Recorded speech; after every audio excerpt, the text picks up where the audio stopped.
ક્યારે વિચાર્યું છે કે એક મોટી ફેક્ટરીમાં જ્યારે કોઈ નાનકડી વસ્તુની જરૂર પડે તો એ છેક સપ્લાયર સુધી ઓર્ડર તરીકે પહોંચે છે કેવી રીતે? આજે આપણે બરાબર આ જ સમજવાના છીએ ન્યૂ હોરાઇઝન ERPની પ્રોક્યોર ટુ પે સાયકલના પહેલા ભાગમાં. તો ચાલો જોઈએ કે કેવી રીતે એક નાની અમથી જરૂરિયાત એક મોટા ઔપચારિક ઓર્ડરમાં ફેરવાય છે. જો આજના બિઝનેસમાં એવું તો ચાલે જ નહીં કે મન ફાવે એમ કંઈ પણ ખરીદી લીધું. ના, દરેક ખરીદી પાછળ એક ચોક્કસ કારણ હોવું જોઈએ. કોની પાસેથી ખરીદી રહ્યા છીએ? શું ભાવ યોગ્ય છે? આ બધા સવાલોના જવાબ મળવા જ જોઈએ. અને બસ આ જ કંટ્રોલ, આ જ નિયંત્રણ ન્યૂ હોરાઇઝન જેવી ERP સિસ્ટમનો મુખ્ય હેતુ છે. તો આજે આપણી સફર ક્યાંથી ક્યાં સુધીની રહેશે? આપણે શરૂ કરીશું ખરીદીની શરૂઆતથી, પછી સમજીશું કે આ ઇન્ડેન્ટ શું છે જે એક ઔપચારિક વિનંતી છે. એ પછી વેન્ડર આઇટમ માસ્ટર્સનો સ્માર્ટ કંટ્રોલ જોઈશું. ત્યાંથી આગળ વધીને પરચેઝ ઓર્ડર એટલે કે ખરીદીની પાક્કી કમિટમેન્ટ સુધી પહોંચીશું. અને હા, માપના એકમોની જે ગૂંચવણ હોય છે ને એ પણ ઉકેલીશું. અને પછી આગળ શું થાય છે એ પણ જોઈશું. તો સવાલ એ છે કે આ આખી પ્રક્રિયા શરૂ ક્યાંથી થાય છે? ચાલો એક નાનકડી કલ્પના કરીએ. માની લો કે પ્રોડક્શન ફ્લોર પર એક જોબ ચાલી રહ્યો છે, જેને આપણે સિસ્ટમની ભાષામાં કહીએ છીએ SJO, એટલે કે શોપ જોબ ઓર્ડર. બધું બરાબર ચાલી રહ્યું છે અને અચાનક ખબર પડે છે કે એક જરૂરી મટીરિયલ તો ખૂટી ગયું છે. બસ આ જ એક ક્ષણ છે જ્યાંથી ખરીદીની આખી પ્રોસેસ શરૂ થાય છે. આનો સીધો મતલબ એ છે કે સિસ્ટમમાં કોઈ પણ ખરીદી અમસ્તી નથી થતી. દરેક ખરીદી પાછળ એક કારણ હોય છે. આનોથી ફાયદો શું? બિનજરૂરી ખર્ચ અટકી જાય છે. દરેક વસ્તુનો પાક્કો હિસાબ રહે છે. અને ERPનું કામ જ એ છે કે આખી પ્રક્રિયા એકદમ પારદર્શક એટલે કે ટ્રાન્સપેરેન્ટ રહે. સારું, તો હવે જરૂરિયાત તો ઊભી થઈ ગઈ. તો શું આપણે સીધા જઈને માર્કેટમાંથી વસ્તુ ખરીદી લઈશું? ના, બિલકુલ નહીં. અહીંથી પ્રોસેસનો પહેલો ઔપચારિક દસ્તાવેજ આવે છે અને એ છે ઇન્ડેન્ટ. યાદ રાખજો, આ ખરીદી માટેની એક ઓફિશિયલ ઇન્ટરનલ રિક્વેસ્ટ છે. એકદમ સ્પષ્ટ શબ્દોમાં કહીએ તો ઇન્ડેન્ટ એટલે કે પરચેઝ રિક્વેઝિશન. આ કોઈ સપ્લાયરને મોકલાતો ઓર્ડર નથી, બિલકુલ નહીં. આ તો આપણા જ એક ડિપાર્ટમેન્ટ દ્વારા બીજા ડિપાર્ટમેન્ટને એટલે કે પરચેઝ ડિપાર્ટમેન્ટને મોકલાતી એક ઔપચારિક વિનંતી છે કે ભાઈ આટલી વસ્તુઓ ખરીદવાની જરૂર છે. હવે અહીંયા સિસ્ટમની સ્માર્ટનેસ જુઓ. જેવું કોઈ ઇન્ડેન્ટ બનાવવા જાય છે ને, સિસ્ટમ તરત જ બધી માહિતી સામે મૂકી દે છે. જેમ કે આ આઇટમનો અત્યારે આપણી પાસે કેટલો સ્ટોક છે, બીજા કેટલા પરચેઝ ઓર્ડર પાઇપલાઇનમાં છે, બીજા કોઈ પેન્ડિંગ ઇન્ડેન્ટ તો નથી ને. આ બધી માહિતી મળવાથી શું થાય છે? જે વ્યક્તિ ઇન્ડેન્ટ બનાવે છે એ એક સભાન નિર્ણય લઈ શકે છે. મતલબ એમને ખબર હોય છે કે સાચે જ કેટલી જરૂર છે, એટલે ભૂલથી પણ વધારે માલ ઓર્ડર થવાની શક્યતા જ નથી રહેતી. ઓકે, ઇન્ડેન્ટ તો સમજાઈ ગયો, પણ હવે આપણે સિસ્ટમના મગજની વાત કરીએ. એવું તે શું છે જે આખી પ્રોસેસને કંટ્રોલ કરે છે? એ છે માસ્ટર ડેટા. પરચેઝ ઓર્ડર બને એ પહેલાં આ માસ્ટર ડેટા એક સિક્યોરિટી ગાર્ડની જેમ ઊભો રહી જાય છે. ચાલો સમજીએ કેવી રીતે. તમે કોઈ પણ વસ્તુ ખરીદી શકો એ પહેલાં સિસ્ટમને એ ખબર હોવી જોઈએ કે તમે શું ખરીદી શકો છો અને કોની પાસેથી ખરીદી શકો છો. આ જ તો ખરીદીના કંટ્રોલનો પાયો છે.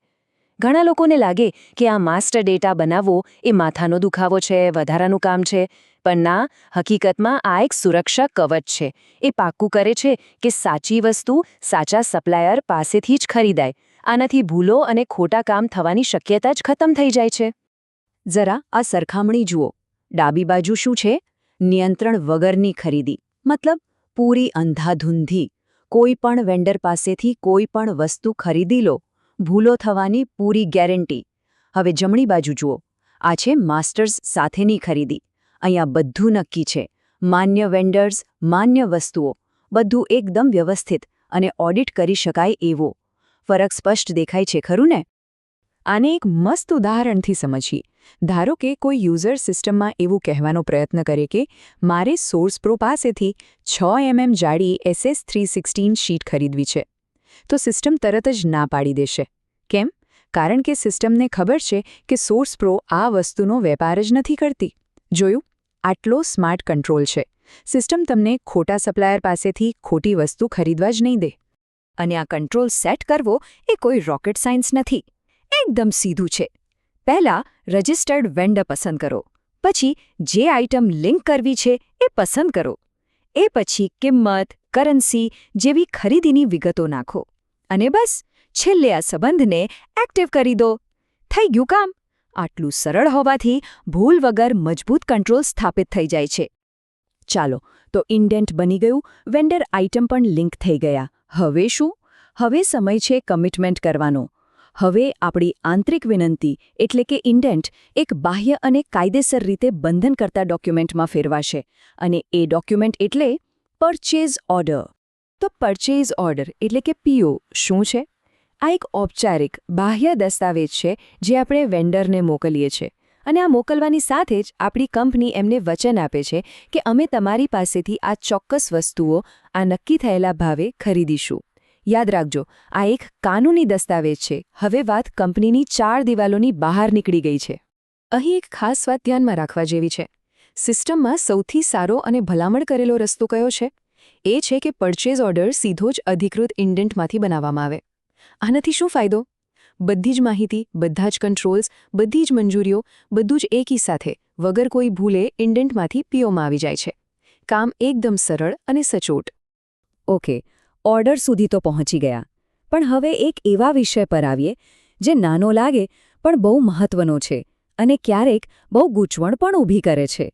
એ છે માપના એકમો, એટલે કે યુનિટ્સ ઓફ મેઝરમેન્ટ અથવા ટૂંકમાં યુઓએમ. ચાલો જોઈએ કે ખરીદી વખતે યોગ્ય ભાષા બોલવી કેમ જરૂરી છે. ક્યારે એવી પરિસ્થિતિ ઊભી થઈ છે કે તમે કોઈ વસ્તુ ખરીદો કિલોગ્રામમાં પણ વાપરો નંગમાં? જેમ કે સ્ટીલની શીટ ખરીદી કિલોના ભાવે, પણ પ્રોડક્શનમાં તો એક નંગ વપરાય છે. તો હવે હિસાબ કેવી રીતે મેળવવો? સ્ટોક કિલોમાં ગણવો કે નંગમાં? બસ આ જ વચવણને સુલઝાવવા માટે સિસ્ટમમાં યુઓએમ ફીચર છે. સિસ્ટમ આ સમસ્યાને બહુ સ્માર્ટ રીતે હલ કરે છે. એ 2 અલગ-અલગ યુઓએમ રાખે છે. એક છે ઇન્ટરનલ યુઓએમ, એટલે કે તમે ફેક્ટરીમાં વસ્તુને કઈ રીતે સ્ટોક કરો છો અને વાપરો છો. આપણા ઉદાહરણમાં એ છે નંગ. અને બીજું છે પરચેઝ યુઓએમ, એટલે કે પીયુએમ, જે એ બતાવે છે કે તમે વેન્ડર પાસેથી કયા યુનિટમાં ખરીદો છો. આપણા ઉદાહરણમાં એ છે કિલોગ્રામ. સિસ્ટમ આ બંને વચ્ચેનો સંબંધ સ્થાપિત કરી દે છે. અને સૌથી સારી વાત એ છે કે સિસ્ટમ આ કન્વર્ઝન આપમેળે હેન્ડલ કરી લે છે. તમારે ચિંતા કરવાની જરૂર નથી. અને હા, ક્યારેક એવું પણ બને કે આ સંબંધ એકદમ પરફેક્ટ ન હોય, થોડું ઘણું ઉપર નીચે થાય. તો એવા અપૂર્ણ સંબંધો માટે પણ સિસ્ટમમાં ટોલરન્સ લેવલ સેટ કરવાની સુવિધા છે. મતલબ સિસ્ટમ બધી જટિલતાઓને સંભાળવા માટે તૈયાર છે. તો અહીં આપણું ચક્ર પૂરું નથી થતું, પણ આ ભાગનો અંત જરૂર આવી ગયો છે. અત્યાર સુધી આપણે જે સફર કરી, ચાલો એનો એક નાનકડો સારાંશ જોઈ લઈએ અને આગલા ભાગ માટે પ્લેટફોર્મ તૈયાર કરીએ. તો શું થયું અત્યાર સુધી? સૌથી પહેલાં એક જોબ માટે મટીરિયલની જરૂરિયાત ઊભી થઈ. એ જરૂરિયાતને ઔપચારિક બનાવવા માટે એક ઇન્ડેન્ટ બનાવવામાં આવ્યો. અને છેલ્લે એ ઇન્ડેન્ટના આધારે વેન્ડરને એક પાક્કો પરચેઝ ઓર્ડર મોકલવામાં આવ્યો. જરૂરિયાતથી લઈને ઓર્ડર સુધીની સફર અહીં પૂરી થઈ. તો હવે પછી શું? ઓર્ડર તો અપાઈ ગયો, પણ કામ અહીં પતતું નથી. હવે તો અસલી રાહ જોવાની શરૂઆત થઈ છે કે સામગ્રી ક્યારે આવશે. અને એ સામગ્રી આવશે ત્યારે શું થશે એ આપણે જોઈશું ભાગ 2માં. જેમાં આપણે વાત કરીશું મટીરિયલ રિસિપ્ટ એટલે કે જીઆરએનની. પછી જોઈશું કે ક્વોલિટી કંટ્રોલ ચેક કેવી રીતે થાય છે. અને છેલ્લે એ સ્ટોક વાપરવા માટે ઉપલબ્ધ કેવી રીતે બને છે.